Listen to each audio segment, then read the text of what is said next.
In the small village of Yara, people believed that every 100 years, a child would be born under the moon's light, bringing with them extraordinary powers. This was a secret the villagers kept for generations. Some said the child would be able to speak to animals. Others said they could control the wind. But no one truly knew what powers the child would have until they were born. It was on the night of a rare moon phase, when the moon turned a deep shade of purple, that Nia was born. Her mother, Marie, had been waiting for this moment her whole life. She knew that Nia was special. But the moment Nia's tiny hands reached out from her mother's arms, something strange happened. The entire room filled with a soft, golden light. Nia's eyes flashed open, glowing bright purple for just a second. Marie gasped, but before she could speak, the village's old healer, Grandma Elda, arrived at the door. She had been waiting too for this child. "Nia has arrived," Grandma Elda said softly. Her voice filled with both wonder and fear. "The moon has chosen her, and with that, she will carry both a gift and a curse." "What do you mean, Grandma?"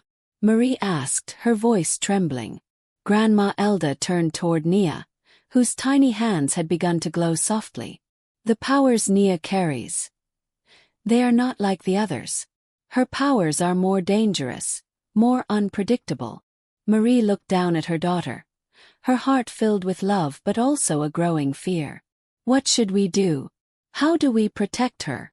Grandma Elda shook her head. "No one can protect her forever. The forces of good and evil will come for her, and she will have to decide who she can trust and who she must betray." As Marie held Nia, she felt a sudden chill sweep through the room.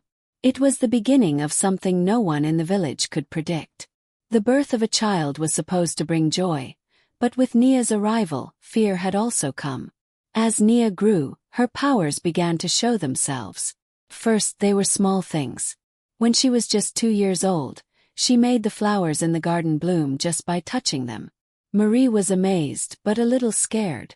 The villagers whispered, "She is the one." Everyone knew Nia had something special, but no one understood how powerful she truly was. One day, Nia was playing near the river. The water was low, and the villagers had been struggling to get enough to drink. Nia knelt by the river and whispered something. The water began to rise, flowing faster and higher, until it overflowed the banks and rushed toward the village. Marie heard the commotion and rushed to Nia. She saw the water, but she also saw Nia's wide eyes, full of fear. The water stopped just as suddenly as it had started. "Nia, what did you do?" Marie asked, her heart racing. "You need to be careful with your powers." Nia looked up at her mother, trembling. "I didn't mean to do it, Mama. The water just came." Grandma Elda arrived shortly after, shaking her head in warning. "The powers are growing stronger, Marie. Soon they will be impossible to hide. You must prepare Nia." "But how?" Marie asked. "How do I protect her from something I don't understand?" Grandma Elda looked at Nia and sighed deeply. "There are 2 paths ahead for your daughter. One path leads to peace, the other to destruction. But no matter what, Nia will have to make a choice. And that choice will not be easy." One evening, as the sun dipped below the mountains, a stranger arrived in Yara. He was tall, with a hood that covered most of his face, and his steps were quiet, like a shadow. The villagers watched him closely, for they knew that any stranger in Yara meant trouble. Marie, holding Nia in her arms, felt uneasy. The stranger was heading straight for their home. Grandma Elda stepped forward, her hands raised in a gesture of peace. "You've come for the child, haven't you?" Grandma Elda asked. The stranger's eyes gleamed under the hood. "I've come for Nia. She's more powerful than you know. I have come to offer her protection." Nia's heart raced. The stranger's words felt like a warning. "Protection?" Marie asked, her voice tight. "From what?" The stranger looked at Nia with a strange intensity. "From the darkness that will come for her. The forces that are already moving against her. The forces she can't control." "I don't trust him," Nia whispered to her mother, her voice barely audible. Marie kissed the top of Nia's head. I don't trust him either. But the stranger wasn't finished. There is a man who will come soon. He will want to use Nia's powers for his own. Can keep her safe.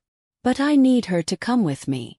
Nia looked at the stranger, feeling both fear and curiosity. She didn't know who he was, but she could sense something dark about him. But then again, could she trust Grandma Elda, or even her own mother, who seemed just as frightened as the rest of the village? Nia, Marie said gently. What do you want to do? Nia's heart pounded in her chest as the stranger's words echoed in her mind. Protection. From what? Who would come after her? Why her? She stared at the stranger. His eyes glowed faintly beneath his hood. There was something both comforting and unsettling about him. Marie held Nia tight. You'll stay with us, Nia. No one will take you anywhere. The stranger stepped forward, his face still hidden. I've warned you. The darkness will come. You will not be able to protect her forever. Grandma Elda stepped in front of Nia. Leave now, stranger. This is our village, and we protect our own. The stranger paused. You'll regret this, he said softly before turning and disappearing into the trees. His footsteps eerily silent. Marie held Nia close. I'm scared, Nia. I don't know what's happening, but I'll protect you. Nia's mind swirled. Who was right? The stranger. Grandma Elda. She didn't know who to trust. She only knew one thing. Something was coming. That night, a fierce storm blew through the village. The wind howled, and rain lashed against the windows. Nia could feel the storm was different from any other she had seen. It was as if the wind was angry. As if it was being controlled by something, someone. Marie and Grandma Elda stood at the window, watching the storm outside. It's here, Grandma Elda whispered. The darkness felt a strange tingling in her hands. She walked toward the window, her eyes glowing purple once again. It's calling me. No, Marie cried. Nia, don't listen to it. But it was too late. The winds outside began to swirl, lifting up the dust and leaves. Nia felt her power rising, too strong for her to control. The storm seemed to respond to her, growing fiercer. Suddenly, the door burst open, and a shadowy figure appeared in the doorway. A man, tall and dark, his eyes glowing like fire. Nia, the man said, his voice cold. Come with me. Nia's heart skipped a beat. She could feel his power, dark and dangerous. This was the one the stranger had warned about. The one who wanted to use her. Grandma Elda stepped forward, raising her hands. You will not take her. The man smirked. I will. She belongs to me. Nia's heart raced. The storm outside grew louder, and the air crackled with energy. Was she ready to face this enemy? Was she ready to choose? Could she trust Grandma Elda or the stranger? Nia's eyes glowed with the power of Teehee Storm as she faced the dark figure. His eyes burned with anger. You think you can stop me? The man laughed darkly. You have no idea what Nia is capable of. Before anyone could react, the man raised his hand, and a dark mist swirled around the room. Nia felt the power trying to bind her, to control her, but something deep inside her snapped. No! Nia screamed, her voice filled with both fear and fury. She raised her hands and suddenly, the storm outside seemed to answer her call. Lightning cracked through the sky, and with a blast of wind, the mist shattered. The man staggered back, shocked. You, he said, his voice filled with both fear and anger. You're more powerful than I thought. Nia stood tall, her body surrounded by glowing purple light. I'm not yours to control. Marie and Grandma Elda watched in awe. The man glared at Nia one last time, then disappeared into the night, leaving only silence in his wake. Nia. Grandma Elda whispered. That was incredible. But Nia didn't feel proud. She felt scared. What was that? Who was he? He is the Dark One, Grandma Elda said quietly. He wants to use your powers for his own dark purposes. Nia felt her chest tighten. What had just happened? What would happen next? The next day, the village seemed quiet. The storm had passed, and everything seemed peaceful again. But Nia couldn't shake the feeling that something was still out there, waiting for her, watching her. Grandma Elda came to visit Nia. "You are powerful, Nia. More powerful than even I imagined. But your powers are dangerous. You need to learn to control them." "I don't want to control them," Nia said, her voice trembling. "I don't want this power." Grandma Elda's face softened. "I understand. But the power you have can either save this village or destroy it. It's up to you to decide how to use it." Nia felt a chill. The choice was hers. The weight of the decision seemed too much for her small shoulders. Days passed, and life in the village returned to normal. But Nia couldn't stop thinking about the dark man. And then, one evening, the stranger returned. This time his hood was down. His face was older than she remembered, but his eyes were still filled with power. He was not like the dark man. He felt different. "I'm here to help you, Nia," he said softly. "You are in danger. The Dark One will not give up. He will come for you again, and next time, he may not be so easy to defeat." Nia looked at him unsure. "Why should I trust you?" The stranger's gaze softened. "Because I know what he wants from you. And I know how to stop him." Marie stepped forward, protective of Nia. "You say you want to help, but why didn't you do anything before? Why wait until now?" The stranger's face darkened. "Because I couldn't. But now the time has come. You have to choose, Nia. Will you fight this darkness? Or will you let it consume you?" Nia felt her heart pounding. She didn't know who to trust anymore. The stranger or Grandma Elda. Both offered help, but both seemed to have their own secrets. Nia barely slept that night. Her mind raced with questions. Who could she trust? How could she control her powers? And why did the Dark One want her so badly? The next day, a heavy fog rolled into the village. It was so thick, Nia could barely see the houses in front of her. But then she saw him, the Dark One, standing at the edge of the village, his eyes glowing with dark fire. He called out to her, his voice booming through the fog. "Nia, come to me. Join me, and together we will rule the world. You cannot escape your destiny." Nia's heart raced. She knew she had to make a choice. But which path would she choose? Nia stood at the edge of the village, staring at the Dark One. The fog swirled around her, and the world seemed to hold its breath. "Nia," the stranger's voice came from behind her. "You must choose now. Come with me and I will teach you how to control your powers.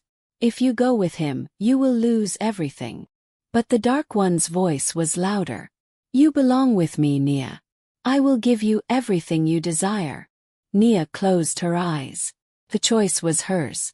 She had to choose the path of light, or the path of darkness. And then, with a burst of power, she made her decision. Nia stood at the crossroads, feeling the weight of the world on her young shoulders. The wind howled through the trees, whispering in her ears. The Dark One's cold voice seemed to seep into her thoughts, offering power, riches, and control over everything. But then she heard another voice, soft, warm, full of hope. "Nia," the stranger said, his voice steady, "you can choose the light. You don't have to follow the darkness. You have the power to create, not destroy." Nia felt the heat of her decision, like a flame burning inside her. Her hands slowly lifted, the air around her beginning to hum with energy. The Dark One's shadowy form stepped closer, his eyes blazing with fury. "You will regret this, Nia," he shouted. But Nia's heart was firm. With a cry, she called upon the powers of the moon, the golden light that had first appeared the night she was born. The storm above them began to shift, swirling into a vortex of light. The Dark One recoiled, his form flickering as the light pressed against him. "No, you cannot defeat me." But Nia stood tall, her body glowing with power, her mind clear. "I choose light, not darkness. I choose life, not destruction. The Dark One let out a scream as the light overwhelmed him, forcing him to retreat into the shadows from which he came. The fog lifted, the air grew still, and the village of Yara was safe. Moral lesson. The story of Nia teaches us the profound moral lesson that power in itself is neither good nor evil. It is the choices we make that define who we are. Nia is born with an extraordinary gift, but with it comes uncertainty and fear, both for herself and those around her. Like many who possess great potential, she must navigate the temptations of darkness and the guidance of those who claim to want to protect her. This highlights the importance of self-awareness and moral integrity. Nia is faced with voices pulling her in different directions, some offering power, others offering wisdom, and in the end, it is her own decision that shapes her destiny. This mirrors real-life situations where people are faced with difficult choices and must decide between what is easy and what is right. It emphasizes that true strength comes from resisting temptation and using one's abilities to uplift rather than destroy. Another key lesson from Nia's journey is the value of trust and the difficulty of discernment. Throughout her life, Nia struggles with knowing who to believe. Her mother, Grandma Elda, the stranger, or even the Dark One. Each claims to have her best interests at heart, yet their motivations are not always clear. This reflects a fundamental truth about the world. Not everyone who offers guidance is leading us down the right path, and sometimes we must rely on our own instincts to determine what is just. However, Nia does not allow fear to control her. Instead of surrendering to the darkness or running from her abilities, she makes a conscious choice to stand for the light. This teaches us that, while outside influences may try to sway our beliefs and actions, it is ultimately our own sense of morality and courage that shape who we become.